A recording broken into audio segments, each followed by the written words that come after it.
What is up, everybody? Welcome to another edition of the Weekend Roundup here on Touchline Talk.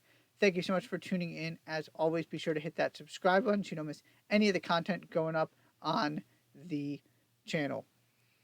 Three different Premier League topics I'm going to cover today. No surprises, going to start with the Manchester Derby. Manchester United 2, Manchester City 1. Looked like City were going to get this win. There was not an awful lot happening in this game. Guardiola eventually gets the set piece goal. I feel like it's going to be the same story with United conceding on a set piece. Another demoralizing defeat during an obviously really tough time. And then the Mateus Nunes disaster happens. Yes, you can point to having to play a different position, not being used to being in those spots. But it's just one of those things you don't see from Manchester City, and you're seeing these kind of moments right now. And so you give United the lifeline, and then Amad Diallo, just a really, really good moment. The moment this game was really crying out for. Terrific set of touches to get the ball over Ederson, and then to actually control the ball and get it into the net after he flicked it up in the air past Ederson. It was just a terrific finish. Not the most convincing shot in the world, but it got the job done. And so United get this massive win where both teams were desperately looking for some kind of spark to try and get back on track. And it's the same story for City. I want to focus more on the United side of this. I mean, first of all, it was a good, organized performance. City created next to nothing. Yes, that's partially City's issues right now, but that was also United doing a good job defensively, executing with that back three. Was it the most spectacular offensive show in the world? No. But they created the better chances in this game. They deserved this win. It didn't look like they were going to get it. And of course, they got some help to get back into the game. But also, they applied some pressure and kind of created their own luck to a certain extent, at least. But this is a team that had come from behind in the Premier League to win a game once this season. This is a team that hadn't won a road game against a Big Six opponent since I believe it was October 30th, 2021, if I have that date right. I think it was 15 straight without a win on the road against Big Six opposition. Right? These kind of things had not happened, had not been happening at United. And Ruben Amorim made them happen. I am certainly not going to overreact to this because United have done this before. They have beaten City before.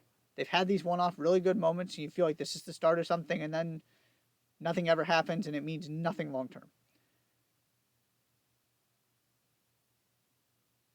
A week ago, we were talking about all of the issues and the fact that everybody's lowering expectations, and the fact that's a good thing.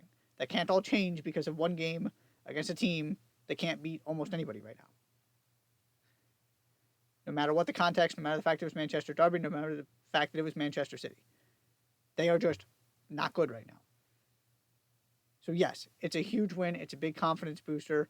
Maybe this goes somewhere. It is something to build on. It's a foundation. And part of that is Ruben Amorim leaving out Alejandro Garnacho and Marcus Rashford from this game. Like I have talked about previously. To me, if you're United, the way you need to approach this is that Amorim is playing with house money. He has nothing to lose. There is no pressure on him. There are so many things that need to get fixed. Most of them are out of his control. If he's going to sacrifice this game by sending a message to two of his best attacking players, at least two of his most talented, that what I'm seeing in training, and he also talked about the way they're interacting with teammates, that what you are doing is not what up to my standard, and we are going to have standards, and if you don't meet them, it doesn't matter who you are. I would be completely fine and 100% supportive of that. The fact he got the 3 points and got to send the message is even better. And you can have a larger conversation about should this actually be the manager's job? What about leadership within the dressing room? All that is valid too. But this is where we're at. Somebody needed to do something to try and change this culture. That's always been the thing for me. I'll believe something meaningful has happened, something has changed, when it looks and feels different from a cultural standpoint. That can't happen overnight. That can't happen in a couple weeks. But these are the kind of things where you start to have a little bit of hope that maybe one day they can actually get there. Because they don't typically come from behind. They don't have players. I mean, okay, Jadon Sancho is an example. But generally, you don't have players left out for this kind of stuff in training and trying to send a message. They don't win against Big Six opposition on the road. And they just did all of that. So it's a huge win.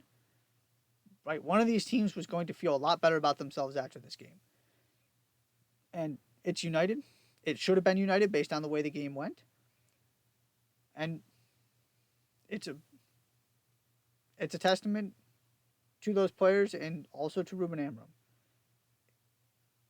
It's not going to be perfect. I'm still not convinced this actually means anything long term. They're going to have to show that this is a sustainable, legitimate change and not just one of those flashes in the pan that we've seen under all different managers, right? Ole, Ten Hag, doesn't matter.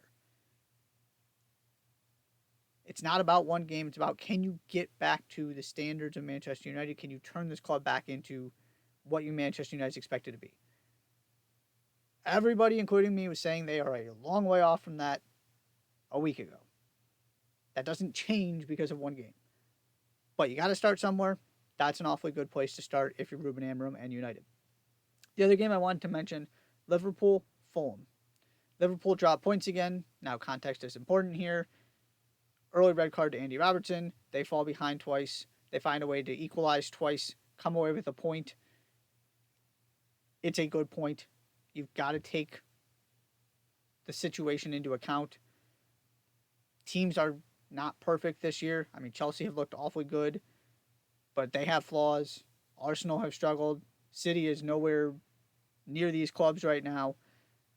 You have some margin for error. That's why it's so important to build that lead like Liverpool did. Now, they got to kind of snap out of this funk and get back to winning. But it's one of those days where things just go wrong for you. They still found a way to get a point. Mo Salah comes up big again with an assist. I haven't specifically mentioned this, so I wanted to throw it in here in this conversation. Liverpool are just running out of leverage with this contract negotiation. I mean, the longer this goes, the sillier they look for not finding a way to get this done, unless he is asking for something absolutely ridiculous. In which case, if you're Liverpool, you need to publicize that so that you can get some kind of support here from the fan base and from the media and just the general people who are invested in this situation. Because he is producing at an exceptional level, obviously. It's not like he's slowing down. He's your best player, perhaps your most important player, on a team that's winning the Premier League and at the top of the Champions League table. If he wants an extra year, give it to him. If he wants more money than you're willing to pay under your wage structure, give it to him. Of course, it's got to be within reason. But it's just becoming harder and harder to do anything than cave to what Mo Salah wants, because the longer this goes on, the more he just continues to win this PR battle by just producing on the field. And basically saying, sometimes publicly, also with his play on the field, you want to let me go? You want to disrespect me? Fine, here's what you're missing. I'll show you how important I am. I think this ultimately ends with a contract extension.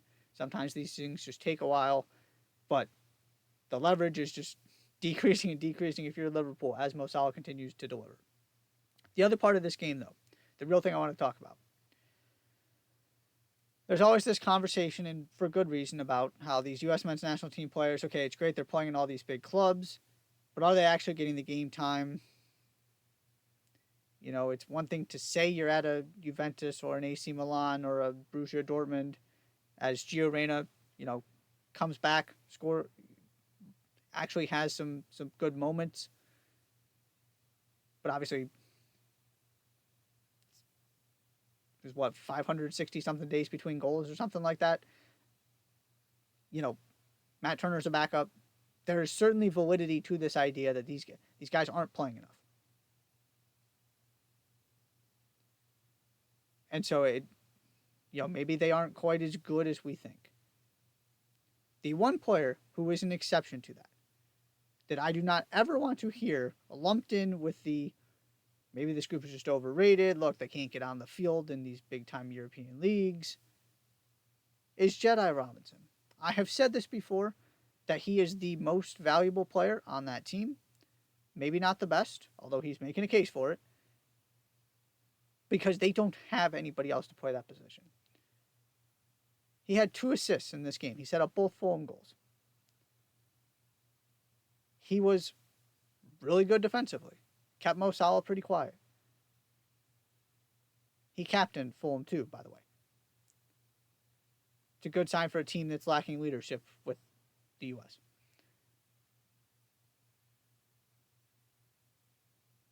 He is quite possibly the best left back in the Premier League right now. Go down the list of teams and tell me who is better. Guardiola, who I'm counting as City's left back, has had some really shaky moments defensively. Obviously, he's continuing to contribute goals. He gives you a lot in attack, but defensively, there's been risks there. Andy Robertson got sent off in this game off of a bad touch, trying to make up for his own mistake. He just hasn't been quite the same player. I mean, Mark Cucurella coughed up 2 goals. What was that, last week? Because he didn't have the right shoes on. I'm just going through the list of the top teams in this league here. Arsenal, Jurgen Timber, he's fine. Nobody's out here talking about him as the best left back in the league. At the very least, nobody is playing better at that position than Jedi Robinson. But he just might simply be the best left back in this league. His assist numbers are up there in the Cole Palmer, Bruno Guimaraes territory. He is the only, if you go look at the assist leaders, he is the only defender in there. And it's some of the best attacking players in the league. And Jedi Robinson. And he's doing the job defensively too. He has been absolutely spectacular. I haven't really gotten to talk about it, so I wanted to bring that up quickly as well. Final thing. 2 managers gone from the Premier League. Gary O'Neill at Wolves, Russell Martin at Southampton. The very simple takeaway here, or very simple analysis, is that both of these positions were untenable. This was going to happen. Gary O'Neill, they can't win games. They just had this stretch where you felt like it was going to kind of determine everything. I mean, you could throw the Leicester game that's coming up in there, right? You play West Ham, and it felt like the loser of that game was going to fire their manager. They lose that game, he stays. Then they play Ipswich. That's a really important game in the relegation battle. They lose that one. That eventually was the tipping point.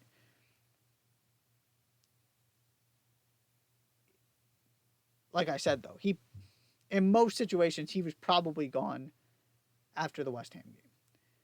But they haven't exactly had success trying to bring in their top targets. I do actually think he's a good manager, that sometimes you just got to do something to try and save yourself, and that's where Wolves are at this point. Which is also the Southampton situation, that you simply cannot allow yourself to be clearly the worst team in the league without firing your manager at some point. The stakes are too high financially. You have to do something to try and rescue your season before it's too late. Now, the difference here that does bear mentioning is that Russell Martin had a lot more control over what was going on than Gary O'Neill did. And here's what I mean by that. Russell Martin voluntarily and willingly encouraged his team to continue to play recklessly from the back when it was clear they just could not do it, and invited all of these horrible goals they have conceded and all of these mistakes. At any point, he could have said, okay, we got to stop. This is just not working. We are not capable of doing this when we're probably the least talented team in the league. I admire his willingness to stick to it and to die with it. But that was something he had complete control over and he refused to change. That means he is ultimately responsible for that. Gary O'Neill is tricky because, number one, Gary O'Neill had done a really, really good job both at Bournemouth and at Wolves coming into this season. Transfer window is kind of a train wreck. You lose all of the defenders. There is a lot of things he can point to that help explain why things are going the way they are for Wolves. That's part of this. The other part is the individual mistakes players are making. That does not have to do as much with style of play like it did at Southampton. And the fact that this is 2 games in a row where some of his key players have gone and fought somebody after the game. There's also only so much control he has over that. Now, you could also point to and say he's clearly lost control of the situation, that it ultimately falls on him because he's a leader. He's the one responsible. There's something to that. And I'm not actually trying to defend it in the sense of saying he should have stayed, because this was, again, one of those untenable situations that you can't go down looking like this. And he had had plenty of time to try and change it, and it hadn't happened.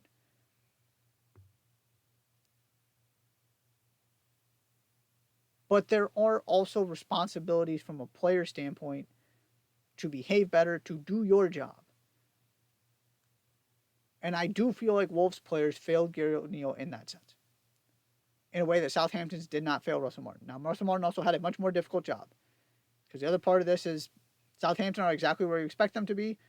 Wolves, I still think, are a better team than this. And some of that falls on Gary O'Neill. But I just don't see this as this unmitigated disaster for Gary O'Neill in particular if I'm another club looking to hire him. To me, he deserves another chance. Maybe it has to be in the championship and him bring a club up. But he has done too much good. There was too much going on that he didn't have direct control over. But at the end of the day, these were the 2 clubs. I mean, Ipswich have no reason to make a change. Kieran McKenna is doing a really good job. They're just happy to be there, and they're still hanging in there, scoring goals, being competitive. You can't ask for anything more if you're Ipswich. But, right, this is the point where everybody else starts making these changes. Leicester just made theirs. Now Wolves and Southampton also have, as the relegation race tightens up, as it starts to go longer and longer here, and you really get worried that it's not a kind of a blip on the radar. It's a bad stretch that, no, this is really where we are. We need to make sure we don't get relegated. There just is a difference in these two, and to some degree, I will still go to bat for Gary O'Neill, as disastrous as things had gotten at Wolves. That is all for the weekend roundup. Thank you so much for tuning in. Be sure to hit that subscribe button, and I'll see you next time.